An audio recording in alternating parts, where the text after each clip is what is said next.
Bienvenue dans Éveil à la conscience, l'espace où chaque livre est une lumière sur le chemin spirituel.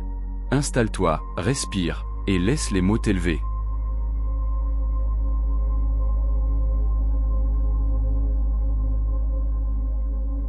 La 12e planète de Zecharia Sitchin. Chapitre 1.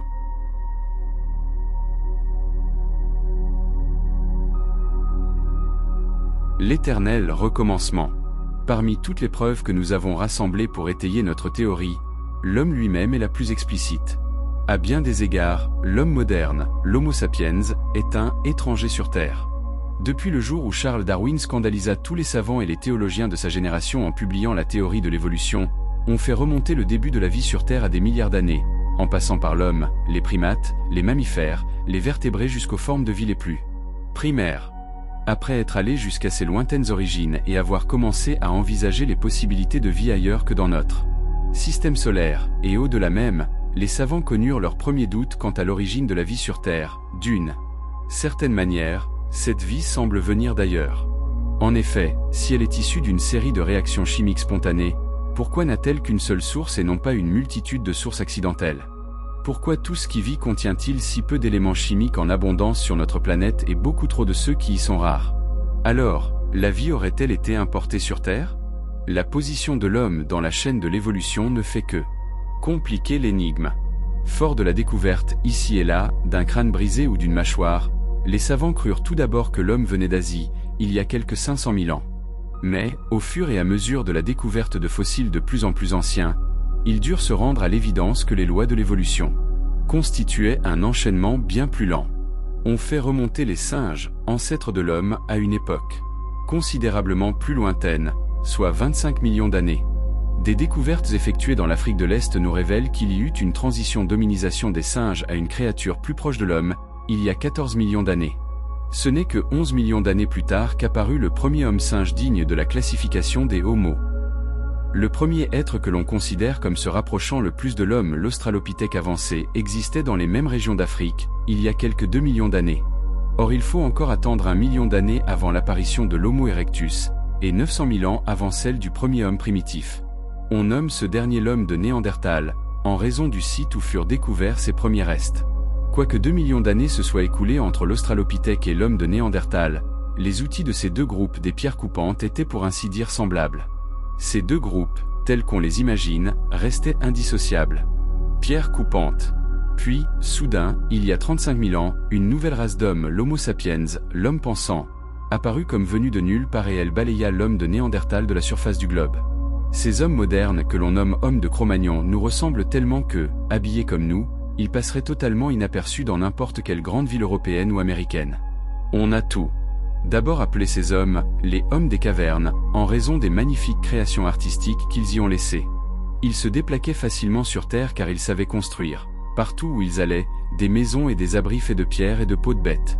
Pendant des millions d'années, l'homme n'avait utilisé que la pierre pour la fabrication de ses outils. Cependant, l'homme de Cro-Magnon marque le début de la fabrication d'outils spécialisés et d'armes en os et en bois. Avec lui, on voit apparaître les premiers vêtements de peau. Il n'était plus un singe nu. Il vivait dans une société organisée en clans, et régie par un système d'hégémonie patriarcale. Ses œuvres peintes sur les murs des cavernes dénotent d'une sensibilité artistique profonde. Ses dessins, ainsi que ses sculptures, nous révèlent une forme de religion centrée autour du culte d'une déesse mère, parfois représentée par le croissant de lune.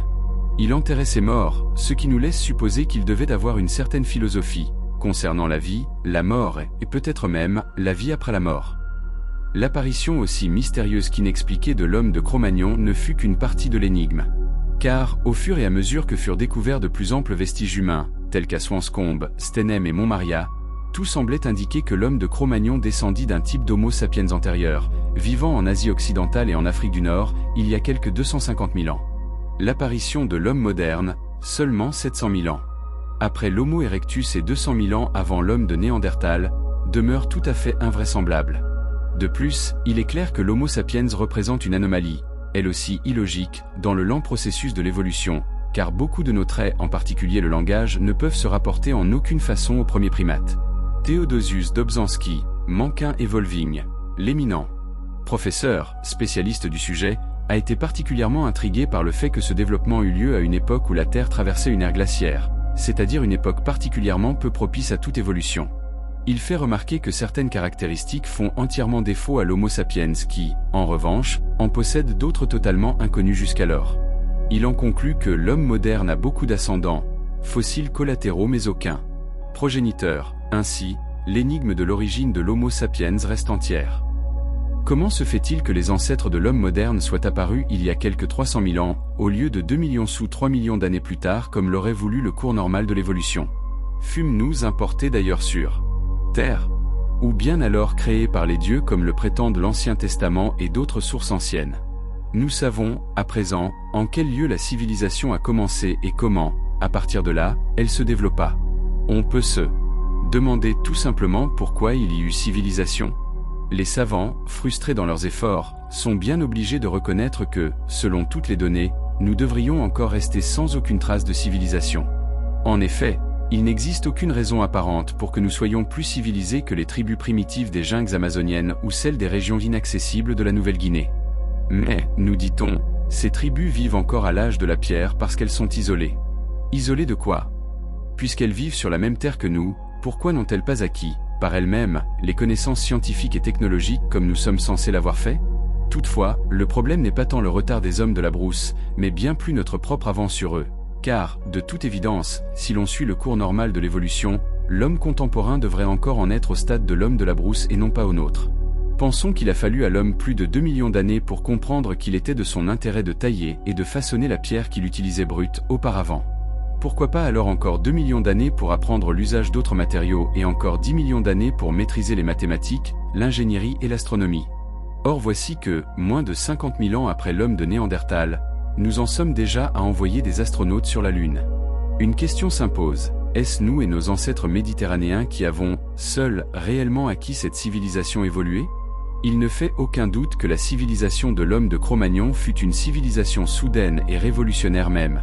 S'il n'a pas construit de gratte-ciel et utilisé de métaux, il se déplaçait facilement, construisait des abris, éprouvait le besoin de se vêtir, façonnait des outils, exécutait des œuvres artistiques. Il participait en fait à l'essor soudain d'une haute forme de civilisation s'efforçant de tirer un trait définitif sur l'éternel recommencement de la culture humaine qui, depuis des millions d'années, avançait péniblement. Quoique nos savants ne puissent pas plus expliquer l'apparition de l'Homo sapiens que la civilisation de l'homme de Cro-Magnon, le lieu d'origine de cette dernière ne fait aujourd'hui aucun doute, il s'agit du Proche-Orient. Les hautes terres et les chaînes de montagnes qui forment un demi-cercle avec les montagnes de Zagros à l'est, où se trouve aujourd'hui la frontière commune de l'Irak et de l'Iran, les chaînes du Tauru et de l'Arara au nord, et, en descendant vers l'ouest et le sud, les collines de la Syrie, du Liban et d'Israël, recèlent de nombreuses cavernes où l'on retrouve tous les indices bien préservés d'un homme moderne au temps dit préhistorique.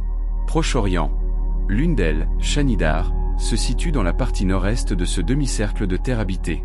De nos jours, les fières tribus kurdes viennent, durant les mois rigoureux d'hiver, s'abriter avec leurs troupeaux dans les grottes de cette région. Il en fut ainsi, une nuit d'hiver, il y a 44 000 ans, quand une famille de 7 personnes, dont un bébé, trouva refuge dans la grotte de Shanidar. En 1957, Ralph Solecki, venu dans la région en quête de traces de l'homme primitif, découvrit avec stupeur les restes de cette famille dont il est évident qu'elle avait péri sous un éboulement, voire la note de l'auteur. Il venait de trouver bien plus qu'il n'était venu chercher. En effet, au fur et à mesure que l'on déblayait la grotte, couche après couche, elle offrait un historique précis de l'habitat humain dans cette région d'environ 100 000 à 11 000 ans avenue Jésus-Christ. À sa surprise, tout indiquait que la culture humaine était allée non pas en progressant mais en régressant. Son niveau de civilisation allait s'appauvrissant de génération en génération et, à partir de l'an 27 000 jusqu'à l'an 11 000 avenue Jésus-Christ, la population, en perpétuelle diminution et en net recul, finit par y devenir presque inexistante. Enfin, pour des raisons que l'on attribue au climat, l'homme déserta presque totalement cette région pendant 16 000 ans. Puis, aux environs de l'an 11 000 avenue Jésus-Christ, l'homme pensant réapparut de plus belle, possédant un niveau culturel mystérieusement supérieur. Exactement comme si un entraîneur invisible, témoin de la défaillance du jeu humain, avait envoyé sur le terrain une nouvelle équipe plus disposée et mieux entraînée pour relever celle qui était épuisée. Pendant les millions d'années que se perpétua cet éternel recommencement, l'homme fut le fils de la nature. Il se nourrissait des produits sauvages, il chassait, pêchait et attrapait des oiseaux. Mais, alors que le nombre de ses installations diminuait, qu'il abandonnait ses habitations, que ses réalisations matérielles et artistiques se dégradaient, à ce moment-là même, sans raison apparente et sans qu'il y ait le moindre indice d'une graduelle période préparatoire, l'homme devint fermier. R.J. Braidwood et B.O. Préhistorique Investigation in Iraqi Kurdistan ont résumé l'œuvre d'un grand nombre d'éminents spécialistes. Les études génétiques venant confirmer les résultats des découvertes archéologiques, ils conclurent qu'il n'y avait aucun doute sur le fait que l'agriculture vint de l'endroit même d'où émergea l'homme pensant et sa civilisation un peu rustre, c'est-à-dire du Proche-Orient. Il est à présent certain que l'agriculture se propagea à travers le monde entier à partir de cet arc de montagnes et de plateaux du Proche-Orient, par les méthodes modernes d'analyse au radiocarbone et par la génétique des plantes. Les savants de diverses branches scientifiques s'accordent tous à conclure que l'homme fit ses premiers pas dans le domaine de l'agriculture avec le blé et l'orge, qui constituait probablement le produit de la domestication d'une variété sauvage des mets. En admettant que l'homme apprit petit à petit lui-même à domestiquer et à cultiver les plantes sauvages, les savants restent confondus devant la profusion d'autres plantes et céréales essentielles à la survie et au progrès, qui sont toutes originaires du Proche-Orient. On trouve, très rapidement cultivés dans cet ordre, le millet, le seigle et l'épeautre pour la consommation, le lin pour ses fibres et son huile comestible, ainsi qu'une grande variété d'arbres et d'arbustes fruitiers. Dans tous les cas, ces plantes furent domestiquées au Proche-Orient, des millénaires avant leur arrivée en Europe. Le Proche-Orient aurait été, en quelque sorte, un laboratoire de botanique et de génétique générale dirigé par une main invisible d'où sortait, de temps à autre, une nouvelle espèce de plante domestiquée. Les experts qui se sont penchés sur les origines de la vigne ont conclu que l'on commença à la cultiver dans les montagnes aux alentours de la Mésopotamie du Nord ainsi qu'en Syrie et en Palestine. Rien pour nous surprendre, car il est dit, dans l'Ancien Testament, que Noé planta une vigne, et même qu'il s'enivra, pendant que baissaient les eaux du déluge près de son arche échouée sur le mont Ararat. La Bible, à l'instar des savants, situe donc les premières plantations de vignes dans les montagnes de Mésopotamie du Nord. Les pommes, les poires, les olives, les figues, les amandes, les pistaches, les noix proviennent toutes du Proche-Orient. C'est à partir de là qu'elles furent importées vers l'Europe et les autres parties du monde. L'Ancien Testament les avait déjà situées au même endroit que nous, mais avec une avance de plusieurs millénaires. Et Dieu le Seigneur planta un verger en Éden, à l'est. Et Dieu le Seigneur fit sortir de la terre tous les arbres qui nous sont agréables à regarder et qui portent des fruits à manger. Il est certain que les générations bibliques savaient où se trouvait l'Éden. C'était à l'est de la terre d'Israël, dans une région irriguée par 4 grands fleuves, dont le Tigre et l'Euphrate. Sans aucun doute, le livre de la Genèse situa le premier verger dans les régions montagneuses où ces rivières prenaient source, au nord-est de la Mésopotamie. La Bible et la science sont ici en parfait accord. En fait, le livre de la Genèse est lu dans son hébreu d'origine, non pas comme texte théologique, mais en tant que texte scientifique. On y découvre qu'il présente avec précision le processus de la domestication des plantes. La science nous informe que la culture des céréales s'est faite à partir d'herbes et de céréales sauvages pour s'étendre ensuite aux arbres et aux arbustes fruitiers. Ce processus est décrit dans le premier chapitre du livre de la Genèse. Ainsi parla le Seigneur. Que de la terre poussent des herbes, des céréales qui par leurs graines produisent des graines, des arbres fruitiers qui portent des fruits par espèces différentes, qui portent en eux la graine. Il en fut ainsi. De la terre poussa l'herbe, des céréales qui, de leurs graines, produisaient des graines de chaque espèce, et des arbres fruitiers qui portaient en eux la graine de chaque espèce. Plus loin dans le livre de la Genèse, il est conté que l'homme, banni du jardin d'Éden, a dû travailler dur pour faire pousser de quoi constituer sa propre nourriture. À la sueur de ton front, tu devras manger ton pain, dit le Seigneur à Adam. C'est à la suite de cela, que Abel devint gardien de troupeaux et Caïn laboureur. La Bible nous précise que l'homme devint berger peu de temps après qu'il fut fermier. Les savants sont en parfait accord avec la succession de ces événements bibliques. Analysant les diverses théories concernant la domestication des animaux, F. Zenet, domestication of animal, souligne bien que l'homme n'a pas pu concevoir le besoin de garder des animaux en captivité ou de les domestiquer avant d'avoir établi des lieux de vie d'une certaine importance. Ces petites communautés étaient un préalable indispensable à la domestication des animaux. Le premier animal domestique fut le chien, pas en tant que meilleur ami de l'homme mais aussi pour sa viande. Nous sommes alors aux alentours de 9500 avenue Jésus-Christ. Les premiers ossements de chiens ont été retrouvés en Iran, en Irak et en Israël. Environ à la même période, le mouton fut, à son tour, domestiqué. La grotte de Shanidar contenait des restes de moutons datant de 9000 avenue Jésus-Christ.